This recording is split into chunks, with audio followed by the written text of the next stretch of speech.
Hey there, how's it going?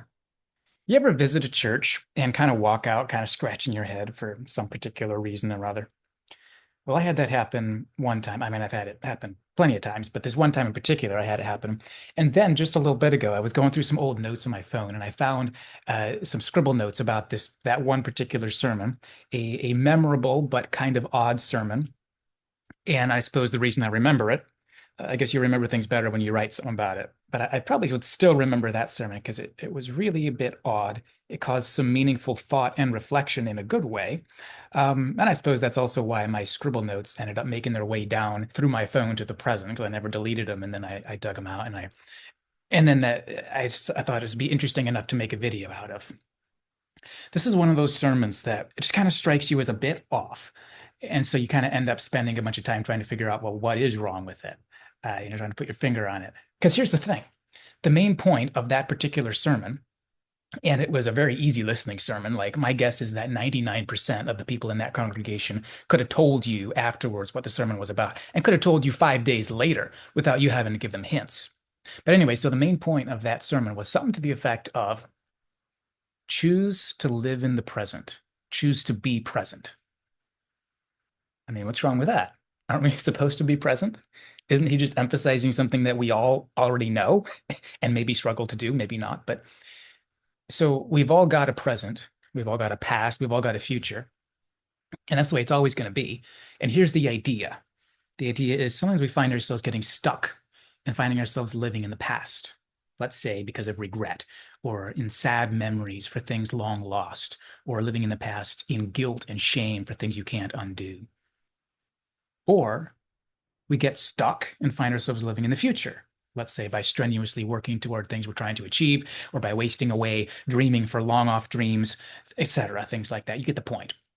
But the idea is that the pathway to joyful fulfillment, in contrast to living in the past or the future, to always be living in the present. So you reject the past or the future and you choose the present. To choose to let the past fall away and let the future just wait out of sight and let the present be your life. After all, the past can't be changed, the future can't be known or controlled, but the present is something we can feel and appreciate if we choose to. If we choose to choose the present instead of letting ourselves get trapped in one of these other tenses, one of these other frames of time, the past or the future.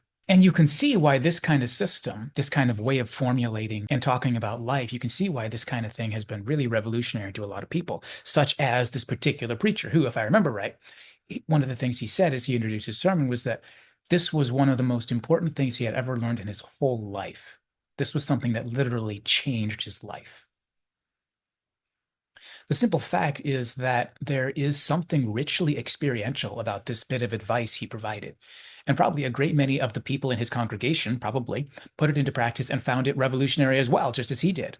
Because practically speaking, whether you're overwhelmed by guilt and regret about the past, or overwhelmed with grief and longing for things you can't get back, or whether you're just anxious about the future, impatient for the future, maybe, or just kind of living in this madcap rush to create the new future that you think you need, but which you probably won't even appreciate when it comes, So in any of those kinds of cases, you can find a lot of comfort and rest by being mindful of the present, by noticing the beauty and goodness around you, by being intentional about interacting meaningfully with your loved ones, by choosing to shift your attention from the pain of things you can't change to things that are so much more immediate and life affirming.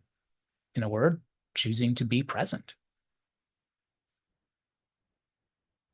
So, I mean, well, heck, when you put it that way, once again, it seems like it ought to be obvious that Christians should be people who live in the present. Isn't this is just good, right? We ought to preach sermons that say God wants you to pick between past, present, and future and pick present. The devil wants you to live in the past or the future. God wants you to live in the present. We can find that in Hezekiah 2:5, right? But the problem is, this whole thing is just completely and painfully unbiblical, unchristian, and theologically contrary to the tone and language of the whole New Testament. Now, before I go any further, let me just throw this out there for a disclaimer. I have nothing against the ministry of this particular pastor. Don't even know who he was. Nothing against you if you had preached an identical sermon. If I met this guy tomorrow, I'm sure I would see plenty of things in his ministry that I can thank the Lord for. My focus here is on ideas, not people. It's about how we can all benefit from thinking more carefully and thinking more Christianly. And really, most of us, whether we're lay people or pastors or influencers of some other kind or whatever, we can all benefit from making our language at least a little more authentically Christian. So that's my goal here. And I'm just using this actual specific sermon just as a foil, a kind of contrast to make the discussion more interesting, because things always begin to become more interesting when there's a real life story behind the topic. So anyway, that being said, um, like I said, theologically speaking, pardon my strong language here, that formulation is just completely and painfully unbiblical, unchristian, and theologically contrary to the tone and language of the whole New Testament. It's just not Christian in the slightest. My apologies. And more importantly, the way that it's articulated is specifically contrary to what the Bible consistently teaches and the kind of language the Bible uses, because the Bible specifically tells us not to choose the present, but to instead choose the future. It can be argued, I would argue, that the tone of the whole New Testament is more than anything else a sweeping exhortation to followers of Christ to prefer the future over the present. Or we could say to prefer the invisible over the visible, the spirit over the flesh, the coming age over the present age, the kingdom over the curse, etc. And we could use a bunch of different words for that. But if we're going to think in terms of present versus future, in the Bible, the consistent message is that the apostles and Jesus are overwhelmingly explicit in being very consistently, shall we say, pro future. Now, if you're not sure how you feel about this, here would be an interesting experiment you could try. I haven't done this, but I'm fairly confident it would work out. Pick up a Bible, turn to just a random place in the New Testament, anywhere, any old page. Use a random number generator. I don't care.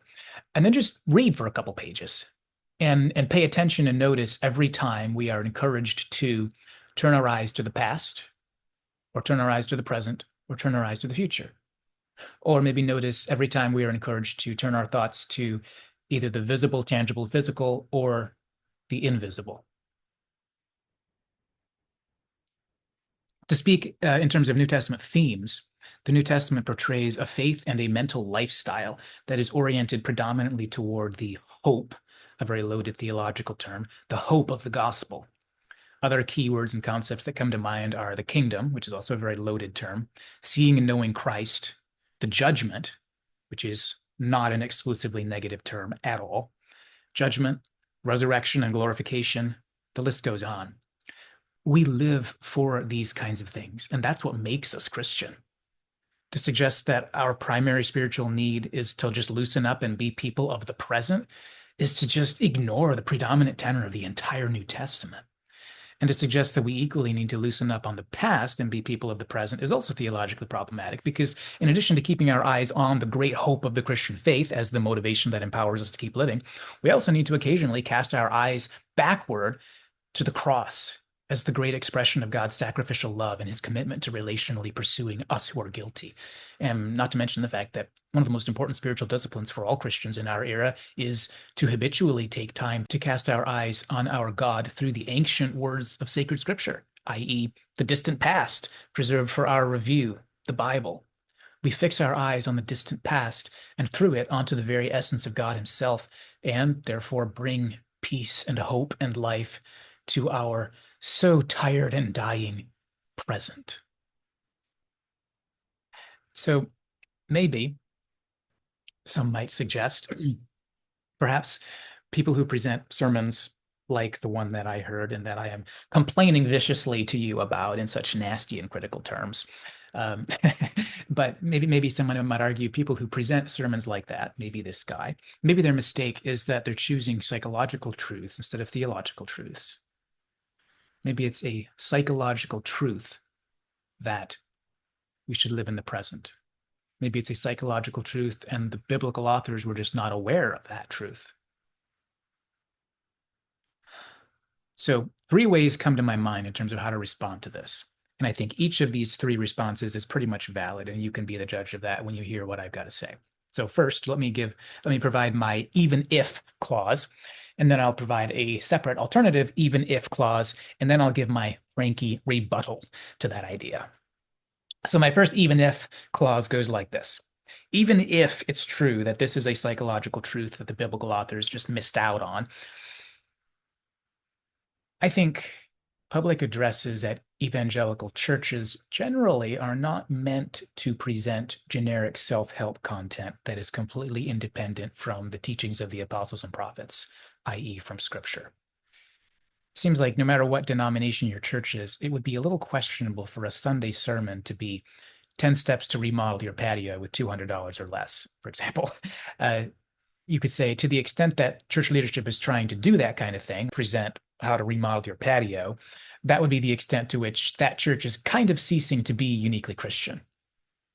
And at this point, I'm not arguing for expositional preaching or any old cantankerous idea like that. All I'm saying is, if you go to church and hear people talk about random stuff that has nothing to do with God or the Bible, well, then you just can't call that Christian. Doesn't mean it's bad. It's just definitely not Christian.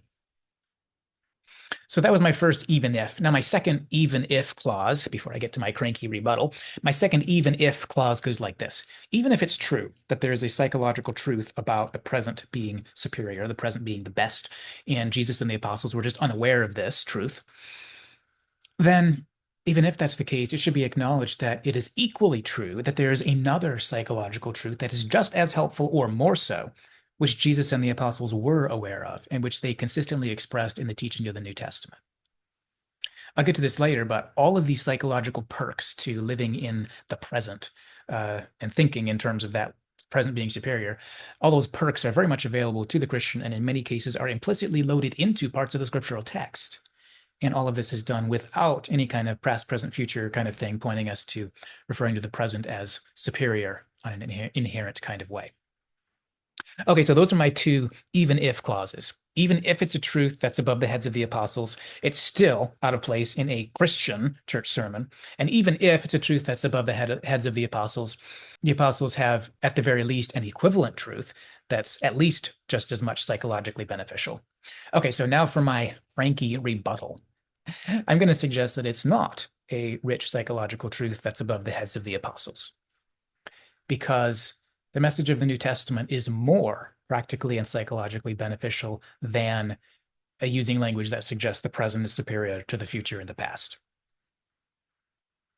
Now, of course, when a writer or speaker uses language to make the present superior to the future and the past, he's doing that to point us to certain emotionally and psychologically healthy behaviors. It's about behaviors like living mindfully, being present, noticing good things around us, spending time with our loved ones, things like that, choosing not to be anxious, overcoming guilt, etc.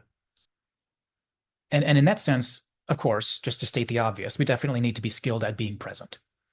These are all good things which fit well. Some aspects of this emerge from the message of the New Testament, but they do so in a way that doesn't require the language, doesn't allow the language of the present per se being better than or superior than the future or the past. And I'd suggest that even psychologically speaking, the language of the present being inherently superior has limited usefulness and can become unhelpful in a lot of contexts. If someone has a prosperous life with pleasant experiences and good people all around them in their present, then certainly being told to always live in the present is very helpful, pragmatic advice in that context. But if somebody is suffering with chronic pain, grief, and loneliness in the present, that kind of language is going to be less useful as compared with other ways of framing things. And in a situation like that, it'll end up becoming less important whether somebody chooses to choose the present, and a whole lot more important how that person chooses to choose the present in terms of his behavior, as well as in terms of his focus, his thinking, his beliefs. And then at that point, if we're past the point of saying, well, it's all about just choosing the present, well, once we're past that point, if he's going to spend time figuring out better ways to think about the present and choose the present, well, he might as well spend his time learning better ways to think about the present and the past and the future while he's at it. While the New Testament doesn't tell us to prefer the present, it certainly does encourage us to think well and behave well about the past and the future and the present. Both the past and the present and the future of ourselves as individuals, and the past and the present and the future of mankind under God. In fact, the Bible indicates that believing rightly about the history and destiny of oneself and about the history and destiny of mankind is pretty close to being the most important things there is, spiritually speaking, which is because that is so inextricably linked to the divine human relationship, which is the life-giving center of all of Scripture and of every part of the Christian faith. That is, the divine human relationship is the center of all Scripture and the center of every part of the Christian faith. So, in conclusion, I argue that the present being superior to the past and the future is not a psychological truth that the New Testament authors were just unaware of, because it's not a psychological truth at all. It's just a way of seeing things that is helpful in select situations and then becomes a little less helpful in other situations. So it's not a truth at all, but just some nice language that is sometimes a helpful reference point for more meaningful living. And I'm not objecting to using the language at all, to using it in a passing sort of way, such as, hey, be present or live in the present, as a passing, kind of language. But I'm definitely opposed to making it a way of viewing the world as though it contains meaning and truth, when it's really only at best a shorthand for referring to certain kinds of healthy behaviors. And in that sense, at its best, it contains no truth claims at all. By way of contrast, the authors of the New Testament don't specialize in intermittently useful pop culture constructs, but instead, they intend to emphasize what they understand to be timeless truths that come from God. So, which is the best? Past, present, future? I would suggest that as Christians, we of all people should have a rich and open-hearted relationship with all three tenses, the past, the present, and the future, because we serve a God who is eternal and who is unashamed of his eternality. We serve a God to whom the past and the present and the future are all alike laid open like a canvas on which he can freely write. And he reaches out to man in every one of those frames of time. And he remembers every frame of time when it's long past and when it's present. And he remembers it even when it's still future. But the leaning of that canvas, if we think of it as, when we picture it as resting on this table that's tilted with one side leaning somewhere, we'd say the leaning of that canvas and the trajectory to which the Christian looks as part of his theological exercise and part of his reverential devotion, it's the upward slant, the onward slant, the direction of progress with which God chooses to become the more visible, the more overwhelming, the more present among us. And I'm talking about the eschaton, the great hope, the telos, the destiny of the Christian, the reconstitution of the visible universe. I'm talking about the restoration of the divine human relationship and the reestablishment of Eden as a loving community of being and becoming with God at the center. As Christians, we live for God. So our biggest goal isn't to gaze in worship at the dry old present moment or gaze in worship at ourselves, but at God. And while we're at it, take a notice at the goodness of God's work wherever it may be found. So, in light of all that, well, I guess that's why that sermon sounded so odd to me. Because at root and at the core of its imagery and its way of constructing and viewing life, it's just not a Christian sermon. Its roots would probably be, I guess, probably pop psychology or Buddhism or generic self-help podcasts. I don't know, but it's not Christian.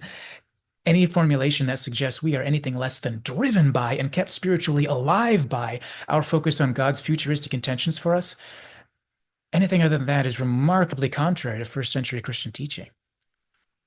And that brings me to my positive formulation. So how should we positively formulate a description and a system or a set of word pictures for what a Christian should do if you find yourself living that life that's half a life, trying to keep at bay your guilt or your grief or your loss or your anxiety for the future, your eager impatience, your greed for the future, or relational indifference to the people around you, or depression or emptiness or shallowness. The list goes on. Because like I said above, Christians, of all people, Christians should value learning to be present, learning to live in the present, as it were, and all of the other experiential blessedness that this well-intentioned preacher and everybody who listened to him was tapping into in some sense. He wasn't offering his congregation a collection of poisoned gumballs, as it were. He was offering them some really cheaply made off-brand gumballs with the wrong labeling on them. So let's make a positive formulation. So back to when I heard that sermon, and then I made some notes, which I found recently, and that led to me making this video. So back then, what I found myself writing down after I heard that sermon, just to kind of clear the cobwebs out of my head, it wasn't the negative formulation, which is what I just shared for you now. For me, that was kind of just all automatic. It was just kind of in the back of my head, just an instant recognition that what he was saying was being framed in a way that's just opposite, completely opposite to the way the biblical authors talk. And that's why it felt weird to me, because it's like, oh, this is a little odd. This is not right. And so I didn't feel any need to organize my thoughts in terms of what was wrong with it in that sense. But what I wanted to put down and get some structure to was, with all my discomfort and dissatisfaction, what he should have said, or what somebody else could say in an authentically Christian way, what I could say in an authentically Christian way that would meet the very desperate need that he had felt, and that his audience as well, that both he and his audience were desperately thirsting to have met. And this other thing, which is not authentically Christian, met that. And he kind of just plugged it in, unfortunately, into his sermon, and it became his sermon. So here's what I jotted down later that day to give some organization to my thoughts. So this is going to be, and this is mostly the rest of this video, this is going to be my description of what I think a Christian should install into their lives to fill the void that this one very, very well-intentioned preacher was trying to fill with some, I would say, non-Christian sets of imagery. And so I've basically taken those notes and I kind of just tweaked them so they'll sound a little better out loud and so they can be understood by somebody who's not me. So here's what I wrote. So I started off by just kind of blurting out on my little, with my thumbs, just kind of blurting out in print there. I said, biblically and theologically, one's personal psychological goal should not be to live in the present, per se, as the first and foremost key to experiential wholeness. The source of experiential wholeness for biblical Christians is not which frame of time you are observing, not of choosing the past or the present or the future, but of choosing truth and beauty, of choosing faith and hope, of choosing that which is of God, choosing divine beauty wherever it may be found. See, for example, Philippians chapter 4. And of course, God is at the top of that. God is the center of that. God is our number one focus that brings redemption to misery. So let's reframe. When someone chooses to live mindfully in the present, quote unquote, every beautiful thing that he notices in the present is one of the rays of goodness that come from God. Common grace, the imago Dei in humankind, creation as created well by God, the fingerprints of God in nature, the ethical imprint of the divine wisdom, etc. God's goodness is everywhere, and the question is whether we choose to see it. So, if the past is beautiful and the present is excruciatingly painful in every way, the Christian in that situation is not stuck with these presentist maxims, but instead he can still rejoice in the goodness of God. He could feast on the recognition of God's goodness seen in the beauty of the past, which remains real as part of that open canvas lying open before God, and which is especially beautiful because it parallels something far more glorious in the future, which God sees in picturesque parallel, and one day we probably will too. The past is almost always in some way in parallel, in picturesque, beautiful parallel with the future, whether by way of contrast or by way of repetition and enhancement. I love beautiful memories, even and especially when it seems like something is missing in them. The missing thing is a glorious, screaming emblem of what will one day no longer be missing. Because time isn't God's enemy. It's God's craftsmanship. For the Christian, the present is beautiful, but far more beautiful is God himself, and therefore the goodness of God in every place and time, which of course does include the self, which is the part that modern self-help and Eastern philosophy tends to emphasize, But also, this goodness also includes relationships and community and God's grace to us, since it was God who imagined into existence the idea of social order, that beautiful coherence that sin and Satan haven't yet been able to fully upend. And in addition to the self, this goodness also includes God's creation in the physicality of the human self as created by God, including such things as your emotions and your breath. To notice your breath, which in Hebrew and Greek are synonyms for English words like spirit, soul, life force, or just life or person. To notice your breath is to notice that you are alive and to remember that you're alive. To remember that the breath of God from Genesis chapter 2 is still in you, it's still in your lungs. As the cynical sage of Ecclesiastes says, a living dog is better than a dead lion. How easy it is to forget that you are alive, that you breathe as a gratis gift from God. To notice the rhythm of your breath is to notice that you are temporal, that you exist within time and are living and are going to die. Your breath is like the ticking of a clock inside your physical self, given to you and me by God, not only to remind us that we're alive, but to also remind us that we are constricted by our physical bonds and that we are definitely going to die. You see, none of this is about the present being a superior tense of time. It's about spiritual awareness, or if you will, mindfulness of God's goodness emanating from everything and God's craftsmanship coloring everything you could possibly see, God's glory shining through the unlikeliest places. And those bits that aren't so good, darkness and brokenness and evil and harm, those things, if you choose to see them this way, those things serve as an antithetical foil. They serve as reminders by counterexample of what goodness really is.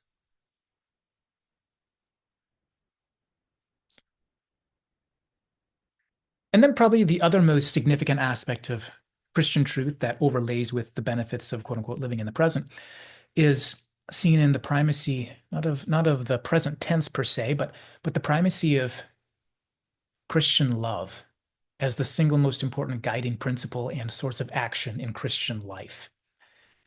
And if you think I'm making this up, I've even got a convenient little proof text for you. 1 Corinthians 13, Paul concludes his section by saying, faith, hope, and love will remain in the end, but the greatest of these is love. And if you read through the New Testament carefully, you'll repeatedly find these three together again and again, these three virtues, faith, hope, and love. And over time, you may come to realize that this is a consistent thematic pattern throughout the New Testament. These three code words are almost like a motto for first century Christianity: faith, hope, and love. So, what some might label as living in the present in terms of your relationships or being present with your family, let's say, which is a term you'll hear me use plenty of the time as a convenient shorthand. I'm not against saying hey, be present.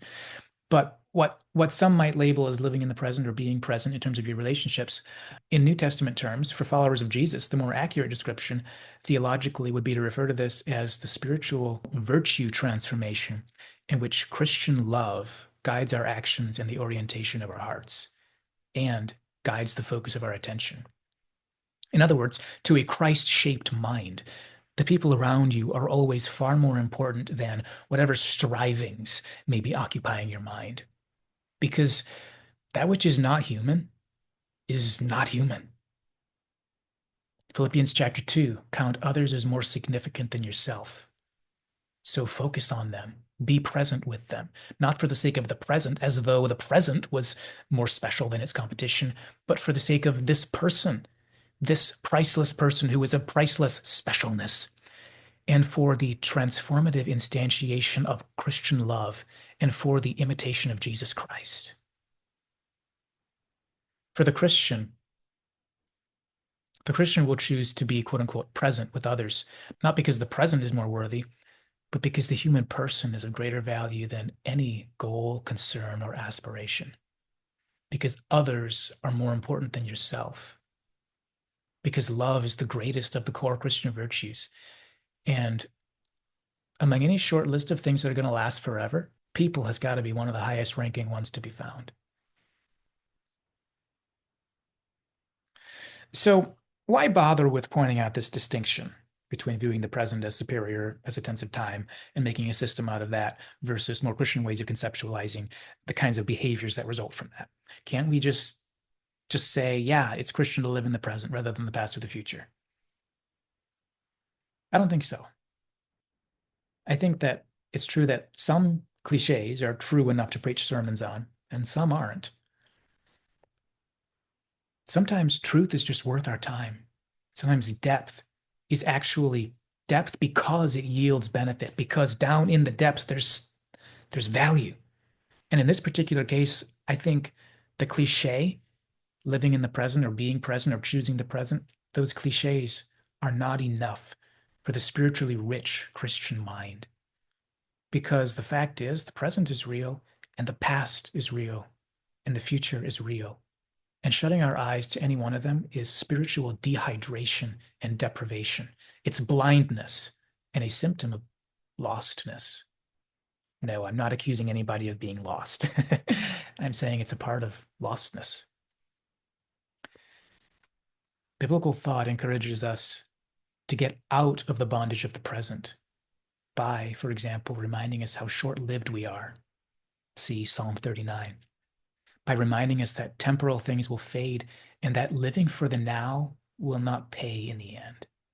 We are not beings of this present age, but we are foreigners, outsiders, sojourners in this present evil age that is subject to the devil and tormented by vice, and which is only saved from its own destruction by the manifold upholding graces that come from God and have come from God. In the farthest possible contrast from prioritizing the present, first century Christianity is at its root deeply telos obsessed. Telos meaning the end or goal or final result. Christianity is unashamedly and confidently elpidic, centered on the great Christian hope and how this transforms the believer.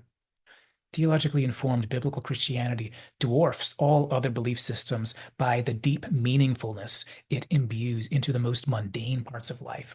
And with Christianity's telos obsessed orientation, it has the capacity to spiritually center the believer, whether in the throes of martyrdom or in the empty ecstasy of earthly pleasure. Now, someone might say, okay, so you're saying that Christianity takes the past, present, future model, but it just flips it. So the future comes out on top. And I definitely don't want to fall into that ditch either, though I'd rather be in that ditch than the other one. But for one thing, it's important to remember that it's not just future in general. It's very important to distinguish temporal future from eschatological future, or to distinguish earthly future from, as it were, eternal future, to use the term the way we tend to use it. The Christian definitely doesn't place his hope in, quote, this world or in, quote, this age. And Christian thinking does not invite us to place our hope in any kind of future frame of this life, this present evil age, if you will. We don't give our minds and our focuses to the uncertain futures within our immediate context. Consider, for example, Jesus' words on the evil of the morrow in Matthew chapter 6. Jesus says, don't go on anxiously ruminating about tomorrow, worrying, being anxious about tomorrow, because that would bring tomorrow's evil into today. And that's what it does when you do it. But today has enough evil of its own, Jesus says. Don't bring tomorrow's evil into today by obsessively trying to control the future when you can't. So recognize what pains and losses of tomorrow are only in the hands of God and not in your hands. And allow those pains and losses to remain in tomorrow rather than bringing them into today. But you live in the joy of today.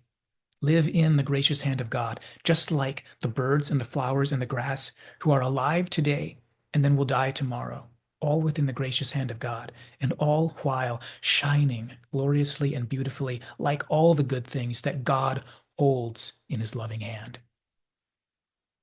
Live in the present, not because the present is somehow superior, but because God is. And God says you're his son or daughter. So we as Christians are looking upward. And it's not just looking upward towards some kind of hopeful future as an optimist or a wishful thinker. We have no belief in that. That's secular humanism. And the essence of that is wishful thinking. And it has no precedent, no warrant, no reason for us to think that it's actually going to work out instead of soaring down toward the ground by entropy like an airplane without a pilot. Far different from that, we are looking upward to something else. And it's not even just toward the new creation or the eschaton, as if one of those were divine. Instead, we're looking upward as Christians to the face of God. And the more we come to know God as he really is, which is one of the most important parts of individual Christian growth and development, the more we know God, the more we appreciate his gifts all around us, his goodness bearing fruit in all parts of the past, the present, and most explicitly in the eschatological future. The more we know God, the more we value and love our brothers and sisters, and even our enemies as eternal beings who are worthy of our attention and are more significant than self. We are able to rest in the reality of the beauty of the past, even when it is past, knowing that it's a reminder that God does good things and that's not done. We're able to take pain and suffering and perplexing moral confusion because we don't live in the present. We don't live in this world. We are citizens of another country, and we will enjoy longing for that country until the day we get there, at which point we can enjoy and rest in the glory of God's goodness in that present, and in that past, and in that future. There's going to be a lot to appreciate. And that means that today we've got a lot to appreciate if we just open our eyes to it and expose our hearts to the ever living God.